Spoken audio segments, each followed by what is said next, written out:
El portal informativo de Fundación para la Promoción del Altruismo, institución de asistencia privada, presenta El lado humano del periodismo, un servicio de anunciación, comunicación altruista, compromiso y servicio. Hola, ¿qué tal? ¿Cómo están todos ustedes? Me da mucho gusto saludarles. Esto es Anunciación TV y voy a entrevistar a dos señores muy estudiosos de tantos temas. Él es Raúl Espinosa Aguilera, periodista y escritor, y Marcos Marín, historiador y catedrático. Los dos son súper investigadores, amantes de la historia, analistas, también muy conocedores de los temas religiosos, y pues me da muchísimo gusto poderlos reunir en este espacio, que se conozcan, que intercambien con la pasión con la que ustedes investigan y comparten a través de sus escritos. Gracias, Tere, por invitarnos. Qué amable. Buenos días. Vamos a hablar de dos aspectos importantes para empezar, ¿no? El tema del liderazgo de Papa Francisco a nivel mundial, por un lado, pero por otro lado también esta historia bellísima que estamos a punto de ser testigos, lo que será y lo que significa, retomando la historia, Marcos Marín Amezcua, por favor, sí. El que se reúna el patriarca ortodoxo ruso en Cuba con Papa Francisco, después de más de 1000 años, ¿no? O 1000 años que no se han reunido pues la Iglesia Católica occidental con la Iglesia Ortodoxa, específicamente la rusa, porque ya sabemos que las otras 13 iglesias ortodoxas sí, a través de la presencia del patriarca Bartolomé, que desde el 2013 se ha acercado al Vaticano, ¿no? Claro. Pero bueno, ¿con quién empezamos? Raúl Espinosa, si quieres, el liderazgo mundial del Papa Francisco. Bueno, es un tema que a muchos investigadores y analistas les ha llamado profundamente la atención. ¿Por qué el Papa atrae? ¿Por qué tiene, como dice la gente, yo noto que este Papa tiene mucho carisma, no sé cómo explicártelo, pero es carismático? Bueno, leía de un autor que decía, me declaro agnóstico, casi ateo, digamos, pues reconozco que después del viaje del Papa a Estados Unidos y Canadá, observo un Papa que es hipersensible, así le llama, o sea, que sabe poner el dedo en la llaga, diagnosticar cuál es la solución de esa problemática y él personalmente echar a andar alguna iniciativa concreta o varias y animar a los demás que realicen varias, ¿no? También... ¿Te refieres, por ejemplo, a que él se conmueve de ver los vagabundos en todo Roma, ¿no?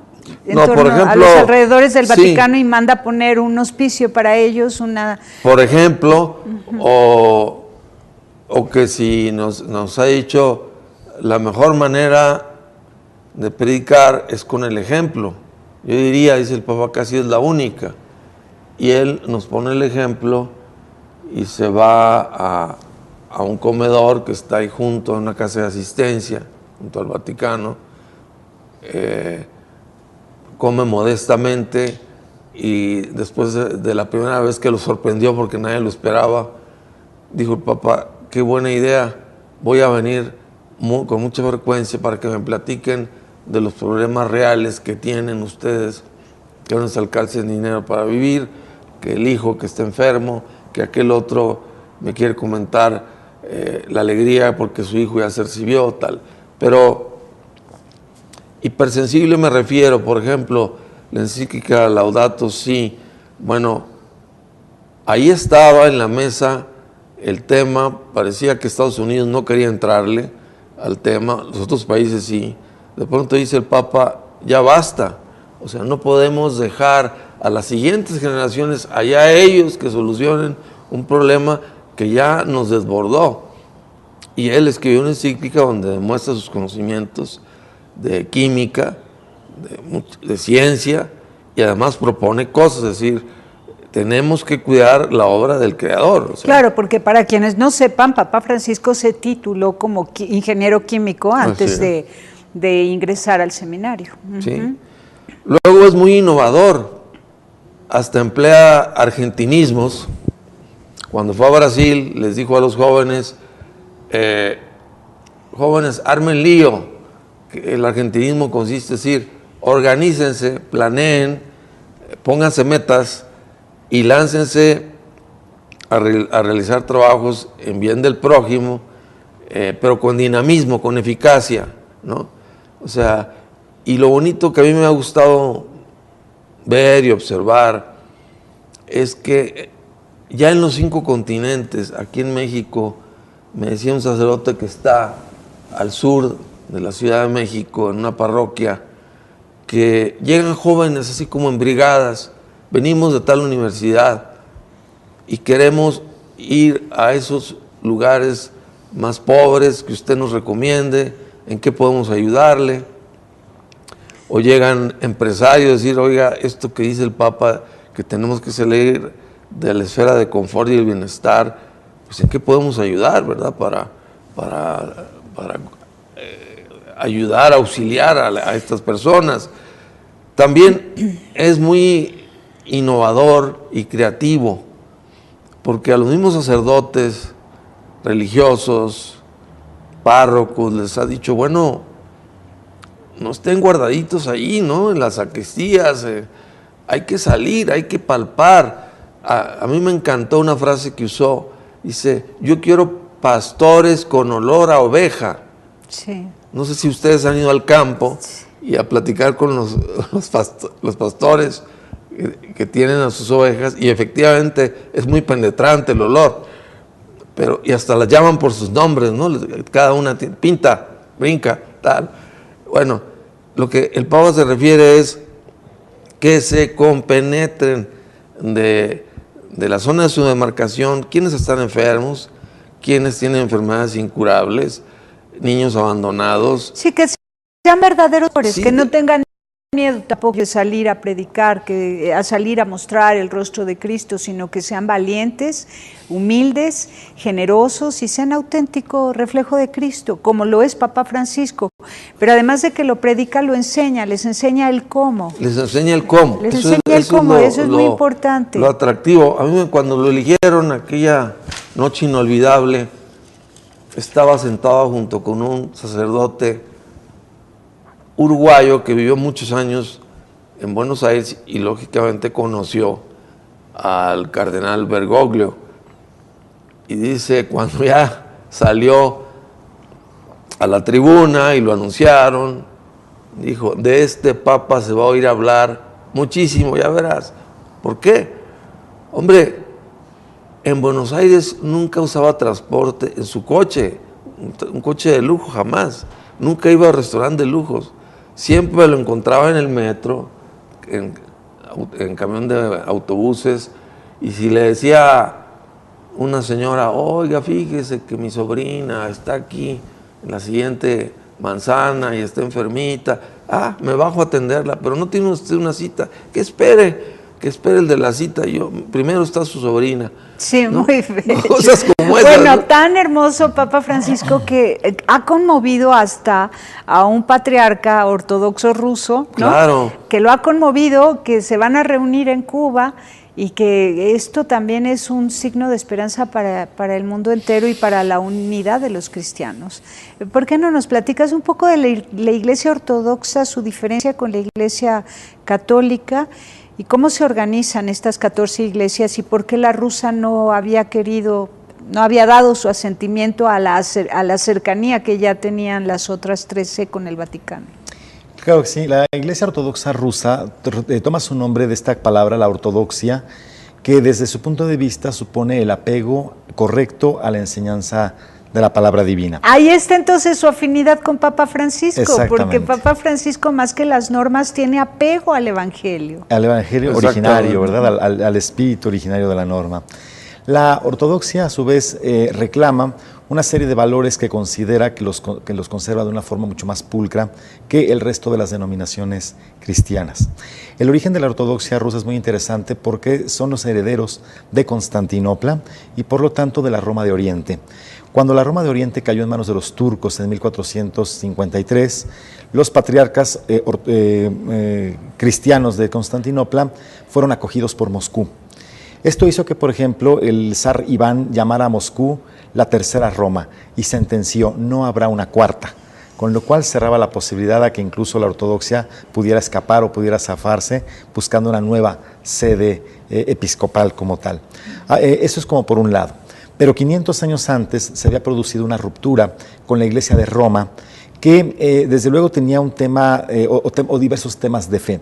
Mientras una postura cristiana, por ejemplo, señalaba que el Cristo de la cruz no debe de tener volumen, la ortodoxia reclamaba que debía ser una especie de estampa únicamente, porque no se puede dar volumen a lo divino, ¿verdad? La Iglesia de Roma señaló que no había ningún inconveniente en que se pudiera representar al Cristo crucificado con volumen.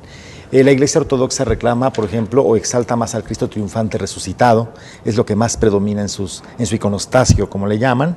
Y, por ejemplo, puede haber otros temas de dogma, como por ejemplo señalar si la Virgen María ascendió consciente o dormida al cielo. Y los ortodoxos señalan que tuvo que haber dormido para pasar de una estadía a la otra. Estos puntos de fe también conllevaron un tema de cobro de los diezmos, es decir, quién finalmente iba a ser el capitalizador de las contribuciones que por la fe los cristianos pagaban por mandato de las iglesias a ellas mismas. La ortodoxia rechaza todo tipo de indulgencias. O más bien rechaza el que sea Roma la que pudiera ser la única destinataria de estos bienes, de forma tal que en el fondo también había un tema de económico, ¿verdad?, que junto con los temas de fe que he planteado hacían irreconciliable, en teoría, cualquier acercamiento. Mutuamente, Roma y Constantinopla se habían excomulgado, con lo cual, ¿verdad?, el pleito había sido llevado ya a planos bien diversos de la fe. ¿Estamos hablando del año 1000? Del año 1056 en adelante. Ahora, cuando en el siglo XV la ortodoxia se traslada, escapando de Constantinopla a Moscú, cobra un nuevo auge.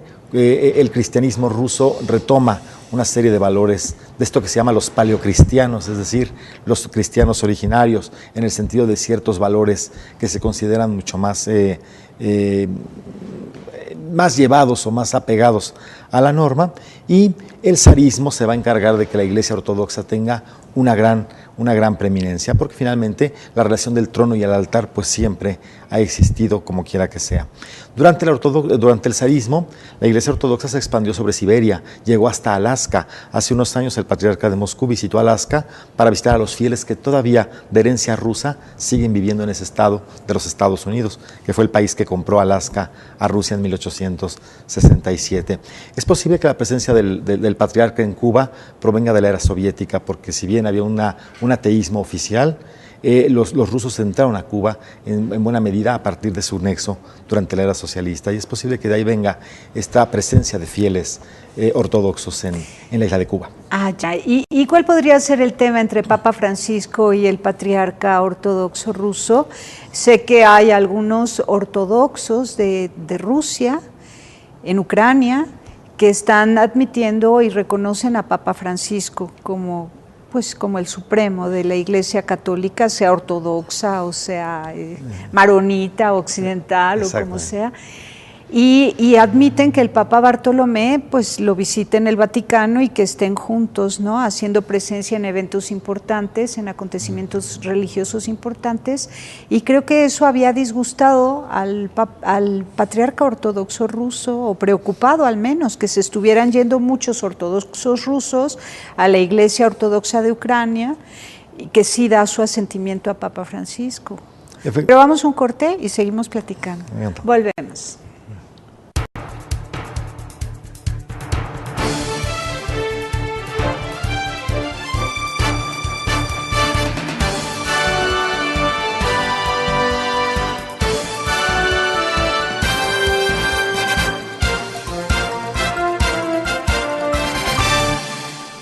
Queridos hermanos, cuando ya falta muy poco para mi viaje a México,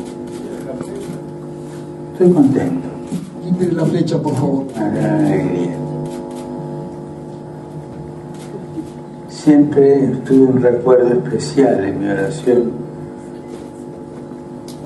por todos los mexicanos. Lo llevo dentro de mi corazón. Ahora podré visitarlos, pisar esa bendita tierra tan amada de Dios y tan querida de la Virgen María. Y es posible que ustedes se pregunten, ¿qué pretende el Papa con este viaje? La respuesta es inmediata y sencilla. Deseo ir como misionero de la misericordia y de la paz. Encontrarme con ustedes para confesar juntos nuestra fe en Dios y compartir una verdad fundamental en nuestras vidas. Que Dios nos quiere mucho, que nos ama con un amor infinito, más allá de nuestros méritos. Quiero estar lo más cerca posible de ustedes, pero de modo especial de todos aquellos que sufren, para abrazarlos y decirles que Jesús los quiere mucho. Él siempre está a su lado. Me alegra saber que se están preparando para el viaje con mucha oración. La oración ensancha nuestro corazón y lo prepara para recibir los dones de Dios. La oración ilumina nuestros ojos para saber ver a los demás como los ve Dios, para amar como ama a Dios.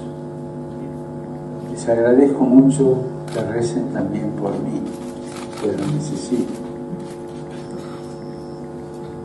¿Quieren que les confíe otro de mis deseos más grandes? Poder visitar la casa de la Virgen María. Como un hijo más, me acercaré a la Madre y pondré a sus pies todo lo que llevo en el corazón.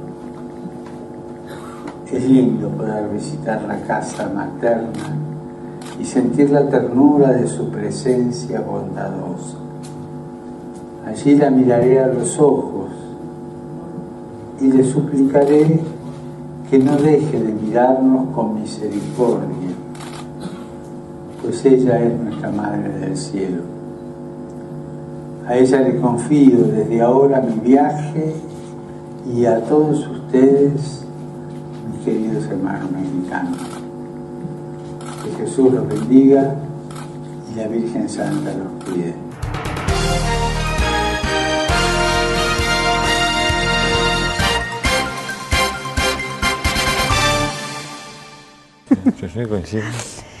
Continuamos en Anunciación TV. Marcos Marín, seguimos escuchándote con mucho interés para entender entonces el significado de este encuentro que habrá en Cuba. Hay que partir también de que la Iglesia Ortodoxa ha tenido su propia persecución, es decir, que durante la era soviética, en el año 17 que empieza la Revolución Rusa, al poco tiempo es asesinado el patriarca de Moscú. Siempre ha quedado la duda de si se murió o lo han asesinado los propios bolcheviques, y a partir de ahí la Iglesia Ortodoxa también fue muy perseguida durante la era de Stalin, durante la era de Brezhnev, y de alguna manera siempre estuvo arrinconada. Con la perestroika de Gorbachev viene un renacimiento, al grado que se reconstruye la Basílica del Salvador de Moscú, la cual, para darnos una idea de lo que había hecho el régimen soviético, la original fue destruida y se convirtió en una alberca para la clase proletaria. Y sobre esa alberca, ¿verdad?, en los años 90 se vuelve a edificar con el mismo esplendor la antigua Basílica del Salvador. Alguien cuestiona si el gobierno ruso dio dinero o si simplemente fueron los fieles los que aportaron, pero se ha vuelto a levantar con una magnificencia que habla del renacimiento de una iglesia ortodoxa que al mismo tiempo tiene que reconciliarse con su pasado, que al mismo tiempo es rechazada por los países del antiguo bloque soviético, que en su proceso de sacudirse el dominio soviético han marcado distancia frente a Moscú. Como un prejuicio, un paradigma que levanta una barrera espantosa, ¿no? Así es. Y como fueron países sometidos a una cosa que se llamó la rusificación, es decir, que los rumanos, polacos, búlgaros tenían que aprender ruso y tenían que pensar como rusos y construir como rusos, en ese proceso de sacudirse esa dominación, pues lo religioso también ha sido parte de ese rechazo, y ha afianzado por un lado las iglesias ortodoxas locales, pero explica por qué, por ejemplo, Ucrania voltea hacia Roma en este proceso de rechazo a uno para acercarme al otro. Pero no es necesario ahora. No es necesario, exactamente. Y en ese proceso de renacimiento también pareciera que el nuevo patriarca de Moscú se replantea una serie de acercamientos y de diálogos, y entre ellos el de Roma. Abrir este puente histórico que efectivamente podremos presenciar en Cuba se antoja como un momento verdaderamente importante para la unidad de los cristianos, desde luego. Precioso, sí. Precioso, porque así Ucrania y cualquier otra iglesia ortodoxa se dará cuenta que no es necesario darle la espalda a uno para voltear a ver al otro, sino que todos podemos mirarnos y todos podemos querernos y saber que somos un solo cuerpo. A mí me encanta la postura agustiniana y en eso soy muy radical. Cristo es la cabeza de todos aquellos que lo reconocen como su Señor, y todos aquellos que lo reconocen como su Señor, independientemente de sus doctrinas, es decir, la forma en la que entienden y viven el Evangelio, son un solo cuerpo. No hay 2, 3, 4, 5 mil cuerpos de una cabeza. Es un cuerpo para una cabeza, y esa unidad pues deberá tener el signo visible del abrazo, de la mirada tierna entre todos los distintos denominaciones cristianas, de la escucha y el respeto mutuo, de pues el respeto, la veneración a las distintas formas de ritual, ¿no? De organización, de administración, y respetar eso, que son variantes muy poco significativas comparadas con el peso del amor, que es lo importante, ¿no? Efectivamente. Bueno, ¿tú qué agregarías a esta historia que nos cuenta Marcos Marina Mezcua, Raúl Espinosa? Que ya ha habido muchos intentos de Roma por acercarse al patriarcado de Moscú, desde los años 60, 70, con Pablo VI. Un intento, no se logró más con el patriarca de Grecia. El premio Nobel de Literatura Alexander Solzhenitsyn, famoso literato ruso, le echaba en cara al patriarca Pimen de que se había enredado demasiado política y religión y que estaba enturbiando los fines espirituales de la Iglesia Ortodoxa, porque el escritor era muy creyente y muy defensor de la pureza de la religión ortodoxa. Posteriormente, con el Papa Juan Pablo II, sabemos que hizo innumerables intentos de acercamiento con el patriarca Alexis y no lo logró. En cambio sí lo logró con el de Bulgaria y de Rumania. Con el de Rumania sucedió una cosa muy simpática, que lo citó, visitó Rumania el Papa, ahora San Juan Pablo II, y el patriarca le llenó la plaza y hubo una ceremonia religiosa. Entonces el Papa quedó impresionado, Juan Pablo II, ¿no? Del buen deseo de acercarse, ¿no? y de entablar una relación hermana, y cómo estaba lleno ahí de ortodoxos rumanos. Pues al día siguiente de la canonización de San José María, que había 1 millón de personas, fue una misa de acción de gracias. Entonces el Papa invitó al patriarca rumano y le dijo: mire, son del Opus Dei, pero créame que rezan mucho por la unidad de los cristianos, y me da un gusto enorme que usted haya venido aquí como visita de honor. Y él se sintió pues muy halagado. Ese detalle pues lo agradeció toda su vida, ¿no? Y gracias a su ayuda, pues ahora el Opus Dei ya está trabajando en Rumania, ¿no? Haciendo apostolado, acercando a Dios a los de la iglesia ortodoxa, ¿no? Pero quiero decir, acercando a Dios, al oír. Perdón, acercando. Sí, ellos están cerquísima de Dios. Al catolicismo, a los que libremente lo quieran, cursos de teología, lo que sea.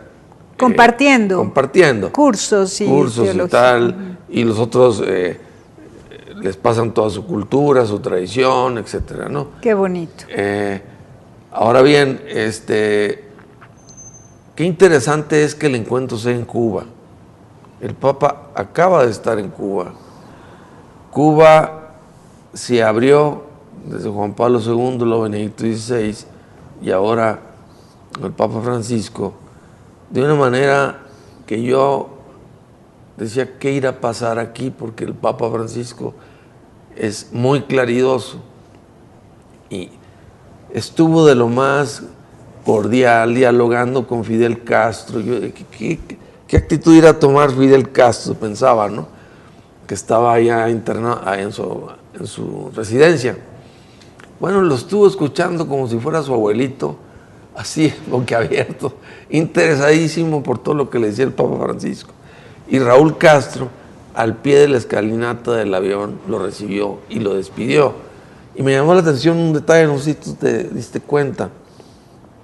Cuando recién llegó el Papa a La Habana, fueron muchos de las juventudes católicas a vitorearlo y a aclamarlo. Estuvo ahí las personalidades eclesiásticas de la Iglesia Católica. Pero hubo un gran ausente, las juventudes comunistas. Y cuando vieron que el Papa fue en plan conciliador, en plan de tender puentes, en plan de no decir nada que enturbiara la buena relación, al contrario, le llamó la atención a Estados Unidos que por qué estaba tan lenta que hubiera relaciones bilaterales entre ambas naciones, y urgía. Pues tanto Fidel como Raúl Castro quedaron encantados, el pueblo cubano. Y me llamó la atención un detalle, que en el aeropuerto, ya cuando se iba, ahora los que fueron a despedirlo fueron las juventudes comunistas. Y le gritaban, Francisco, hermano, Papa, amigo. Pues se los echó a la bolsa, ¿no? Es decir, porque vieron todos que el Papa lo que quería era estrechar lazos de amistad y decir qué cosas los unían, no qué cosas los dividían. Claro, y además el Papa promueve la diversidad, todo el tiempo está insistiendo que el orden se da en la diversidad, que se pierde el orden cuando hay abuso de poder de unos pocos, sean personas o países, en contra de una mayoría pobre. Claro. ¿No? Entonces él dice, el orden y la paz, la justicia están en la diversidad. Si se violenta la diversidad, se violentan la paz, el orden y la justicia. Vamos a un corte y seguimos platicando de Papa Francisco con expertos. Volvemos.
Continuamos en Anunciación TV y parte del liderazgo de Papa Francisco está en su autoridad moral porque quien dice la verdad es atractivo, así de simple.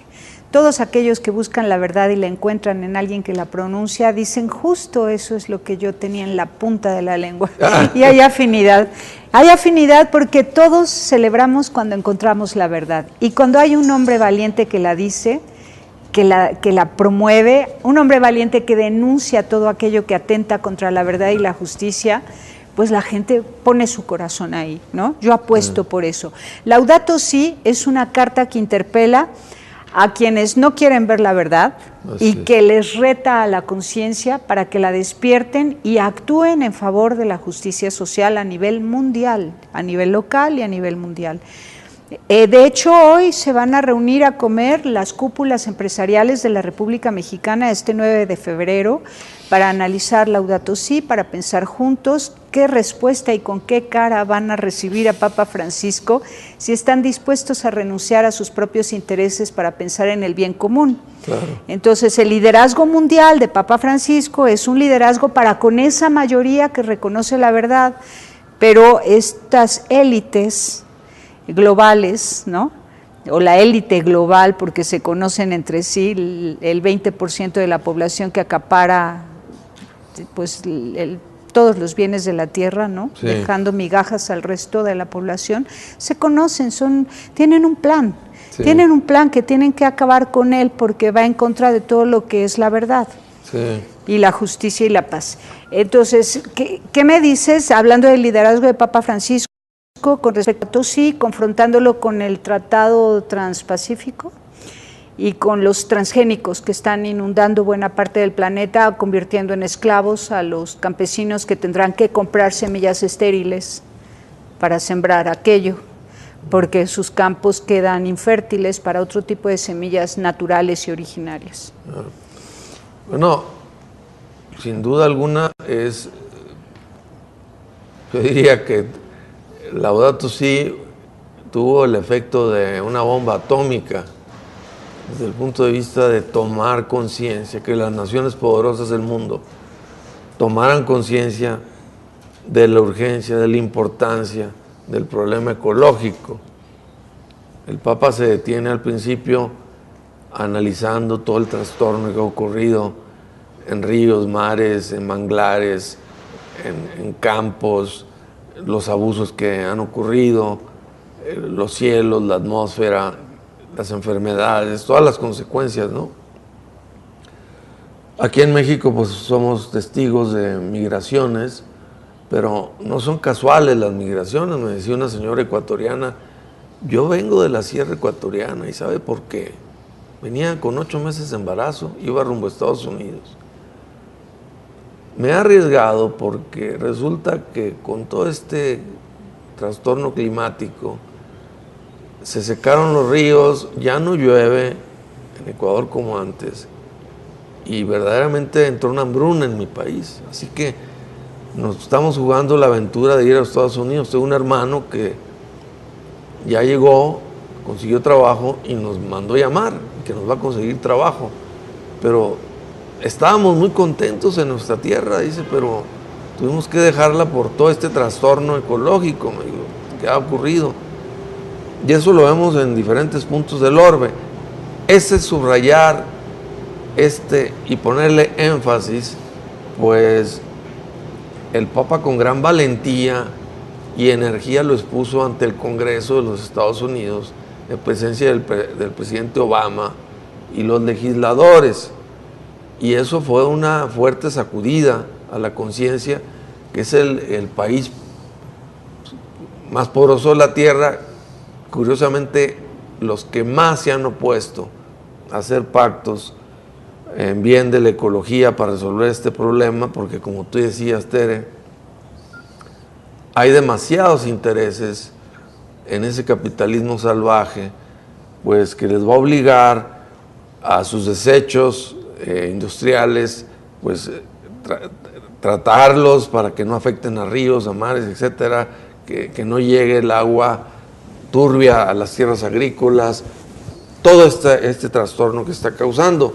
Ahora, que ya no comercialicen el agua como pretendían hacer en todo el mundo, empezando por México. Exactamente. ¿No? Entonces van a tener que cerrar todo eso, cambiar de planes, volverse a sentar a platicar, diseñar otro sistema totalmente sistema, distinto. ¿no? Es decir, porque la mayoría ya nos enteramos de la verdad. Sí, no es porque tengan que hacerlo, sino porque si no lo hacen, las consecuencias son lógicas. Sí, violencia, guerra, muchas cosas muy peligrosas para el mundo. La bipolaridad, como decía también al principio, son unos cuantos empresarios multimillonarios que aparecen en la revista Forbes y así, pero hay millones de una hambruna terrible en el mundo. Y eso es algo que clama al cielo. El mismo Papa ha dicho, ese capitalismo salvaje no se puede tolerar, ¿no? Y sin embargo siguen ellos haciendo, como pisando por encima de la verdad, pisoteando la verdad con el PPT. El PPT, sí. ¿Qué me dices de eso? Bueno, voy a apuntar dos cuestiones. En el documento de la más reciente encíclica, Laudato Si', el Papa señala dos cosas muy importantes. Hace una advertencia del no podemos seguir afectando la casa común en función de que el cambio climático, que usa el concepto, se está revirtiendo contra el hombre y finalmente nos está arruinando como especie. Y luego advierte algo muy interesante. Tenemos que dejar de lado la cultura del deseche, la cultura de lo prescindible todo el tiempo, de la asfixiante inmediatez que nos hace agotar los recursos de una forma descomunal, muy poco inteligente. Buscando el rédito económico. El rédito económico por un lado, la satisfacción temporal por el otro y todo esto generando una contaminación ambiental brutal. A partir de allí, ¿verdad? Pues reclama justamente que en la medida en que haya una objetiva utilización de los recursos, que además hay que pensar tienen que ser sustentables, o sea, dejar un mundo para las futuras generaciones. En esa medida, el señalamiento contra todo aquello que pervierte, que tuerce el sentido de la solidaridad del hombre con la naturaleza debe ser combatido. En esto, tratados de libre comercio que señalan que primero la ganancia, primero el intercambio, el extraer los recursos sin siquiera guardar reservas, ya no digamos en una forma inteligente, toda esta voracidad, esta depredación del medio ambiente es algo que se condena y que desde luego desde distintas esferas debemos de valorar. Hay que advertir que la encíclica papal no se ha limitado a ser revisada por grupos religiosos. En la misma UNAM, en la Universidad Nacional Autónoma de México, hay estudiantes, hay profesores que la refieren como un punto de contacto con el medio ambiente, como una llamada de atención sobre el uso racional de los recursos, porque al paso que vamos, sencillamente estamos agobiando el planeta y dado que no hay otro, más valdría pensárselo con mucho detenimiento. Yo diría que incluso ha habido por ahí alguna caricatura donde un planeta, se presume Saturno, en plan de médico, le dice a la Tierra, su problema es que tiene usted humanos, con lo cual, ¿verdad?, está usted enfermo por una cosa horrorosa. Entonces, si esto es así, es una llamada de atención tremenda, porque desde luego, desde todas las esferas de cualquier sociedad, debemos de ser conscientes de que el Papa ha señalado algo que además responde a una tradición de la Santa Sede y del Papado de abordar los temas del mundo. Su equipo científico siempre ha estado allí y se ha hablado de todo, y esta vez ha tocado el cambio climático y con una puntualidad verdaderamente encomiable. Claro, el cristiano está llamado a ser profeta y el profeta anuncia la buena nueva, pero también denuncia todo aquello que hace daño y que amenaza con la vida feliz a la que tiene derecho el ser humano. Y todas las decisiones que se están tomando hoy a nivel global de parte de esa élite industrial, empresarial, que quiere el dinero y el poder, pues atenta contra la vida feliz del ser humano sobre la tierra. El Papa en esta encíclica Laudato Si también dice que aquel que tenga algo lo tiene para administrarlo en favor de todos. Por ejemplo, las patentes, que con este nuevo tratado internacional que administra el 40% de la riqueza en el mundo, pretende ampliar por años las patentes medicinales, impedir entonces la producción de genéricos, entonces hacer inaccesible la medicina. Pretende también acallar todas las leyes que vayan a defender a los consumidores. Todas las leyes de los países miembros de este tratado se tienen que someter a la prohibición de proteger los intereses de los consumidores, y por otro lado también puede sancionar de manera arbitraria cualquier aportación, denuncia o revelación que un investigador haga a través de los medios de Internet. Entonces hay cosas que ya se convierten en autoritarias, y eso por su amor al dinero y al poder. Ese amor de unos cuantos al dinero y al poder entristece, empobrece, lastima y hiere a la humanidad entera, y luego todo eso se revierte, porque es invivible un lugar donde hay tanto miedo y tanto odio y tanta violencia. Entonces los que crean ese escenario con sus injusticias no pueden ser felices por mucho tiempo. Y todos perdemos, porque todos en esto perdemos. no va a haber un ganador, va a haber, todos perdemos de una u otra forma. Mañana comienza la Cuaresma, miércoles de ceniza, y el Papa publicó una carta preciosa, si no la han visto se la recomiendo, donde hace una crítica muy fuerte a este tipo de sociedad tecnificada, cibernética, donde lo que reina es el capitalismo salvaje. Y dice una frase fuerte, dice: es tanto el desinterés de esta élite industrial que ni siquiera voltean a mirar, dice, cómo están los países del tercer mundo o cómo está la gente que vive en pobreza extrema. Vamos, ni siquiera se lo plantean. Y eso fue lo que les dijo en el Congreso, y por eso el presidente Obama dijo: bueno, yo quiero hacer referencia a lo que dijo el Papa, ¿no? El problema de los migrantes, realmente la raíz de ese problema es porque nosotros, como nación poderosa, no nos hemos preocupado de que tengan un desarrollo, de ayudarles en sus infraestructuras. Aquello que había prometido John Fitzgerald Kennedy, tristemente asesinado en el año 63, él había creado el ALPRO, la Alianza para el Progreso de los Pueblos de América Latina, y había todo un plan de gradualmente que las economías regionales, El Salvador, Costa Rica o Colombia, ¿verdad?, empezaron a tener una autosuficiencia al punto que ya no dependieran de los países ricos. Ese era el gran sueño de John Kennedy, pero claro, al asesinarlo, pues a los pocos meses su sucesor, Lyndon B. Johnson, ya no quiso continuar con eso, pero eso era muy interesante y el Papa se los volvió a recordar ahora, ¿no? Entonces, los legisladores, el presidente Obama, Raúl Castro, Fidel Castro, han estado haciendo mención de esto que dijo el Papa, ¿no? El problema migratorio, el problema de la distribución de la riqueza, el problema ecológico, el problema de la preocupación por los desposeídos.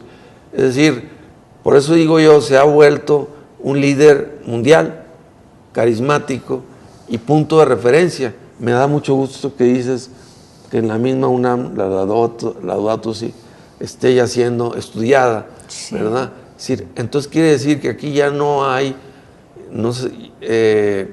una situación de que yo soy creyente, yo no. Está hablando con la verdad, como tú decías, Tere. Quien dice la verdad está proporcionando el bien, tiene una fuerza enorme de atracción, ¿no? Claro, porque todos amamos la verdad, claro. Todos amamos la verdad. Tanto es así que dice San Agustín que nada peor para el ser humano que ser engañado, no obstante que solamos engañar.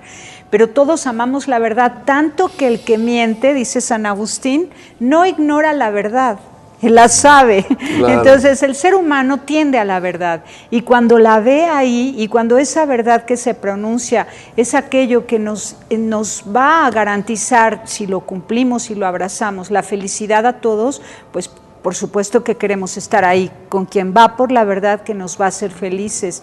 Papa Francisco va por esa verdad que nos va a hacer felices, que es la justicia, en la diversidad, la unidad, en la diferencia, ¿no? El aporte de todos, cada quien dando lo suyo, lo que Dios le dio a cada uno para que juntos compartamos la riqueza. Respetando profundamente a cada uno lo que piensa. A mí me llama la atención. Y cada cultura y cada forma de cultivar. Yo escucho a cada uno porque cada uno voy a aprender de él, me puede decir cosas verdaderas y yo estoy en actitud de aprender. Y así voy a México. Muy bien, pues lo vamos a recibir con los brazos abiertos. Les agradezco mucho a Marcos Marín Amezcua, a Raúl Espinosa. Muchas gracias, Tere, qué amable por invitarnos. Gracias, ha sido un placer estar con ustedes y lo que nos han enseñado es grande. Gracias. Gracias a ti. Pásela bien haciendo el bien. Hasta la próxima. Sí hay soluciones. Aquí, en el portal informativo de Fundación para la Promoción del Altruismo, Institución de Asistencia Privada. El lado humano del periodismo. Un servicio de anunciación, comunicación altruista. Participa en Facebook, Todo México Somos Hermanos, y síguenos en Twitter, @somos_hermanos.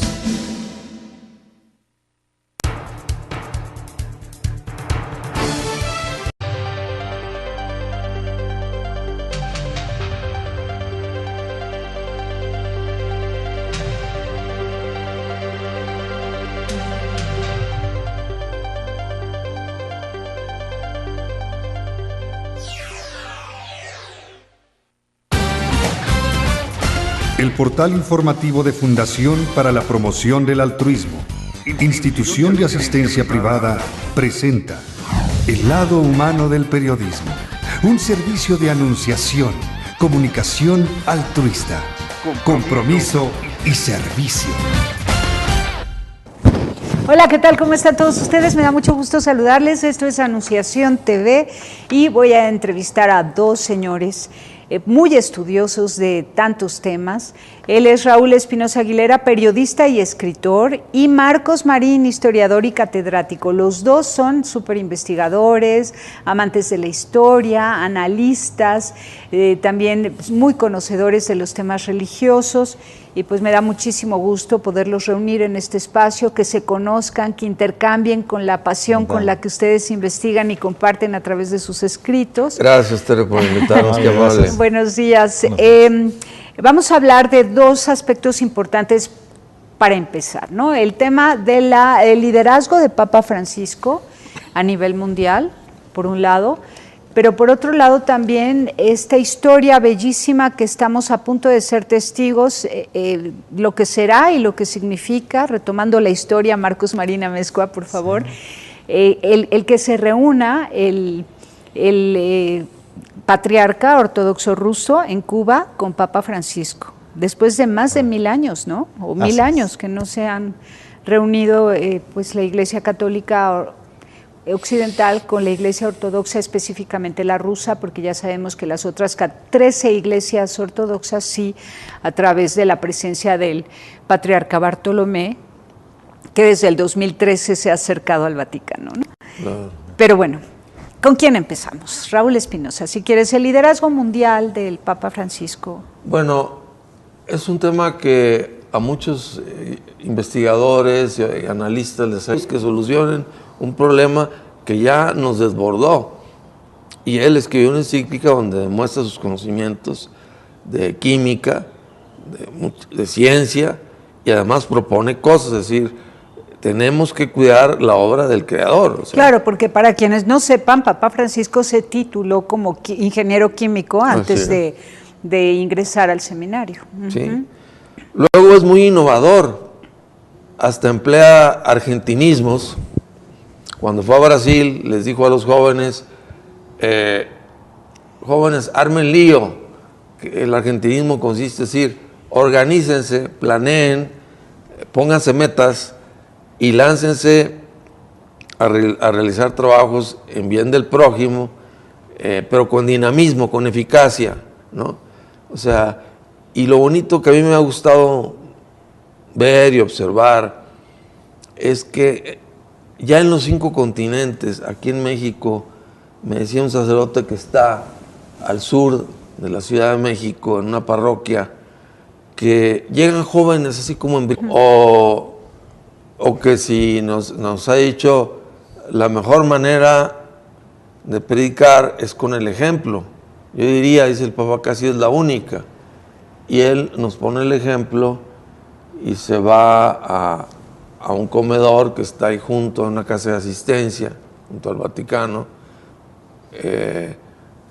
come modestamente y después de la primera vez que lo sorprendió porque nadie lo esperaba, dijo el Papa, qué buena idea, voy a venir con mucha frecuencia para que me platiquen de los problemas reales que tienen ustedes, que no les alcance el dinero para vivir, que el hijo que está enfermo, que aquel otro me quiere comentar la alegría porque su hijo ya se recibió, tal. Pero hipersensible me refiero, por ejemplo, la encíclica Laudato Si, bueno, ahí estaba en la mesa el tema, parecía que Estados Unidos no quería entrarle al tema, los otros países sí. De pronto dice el Papa, ya basta, o sea, no podemos dejar a las siguientes generaciones, allá ellos, me ha llamado profundamente la atención. ¿Por qué el Papa atrae? ¿Por qué tiene, como dice la gente, yo noto que este Papa tiene mucho carisma, no sé cómo explicártelo, pero es carismático? Bueno, leía de un autor que decía, me declaro agnóstico, casi ateo, digamos, pues reconozco que después del viaje del Papa a Estados Unidos y Canadá, observo un Papa que es hipersensible, así le llama, o sea, que sabe poner el dedo en la llaga, diagnosticar cuál es la solución de esa problemática y él personalmente echar a andar alguna iniciativa concreta o varias y animar a los demás que realicen varias, ¿no?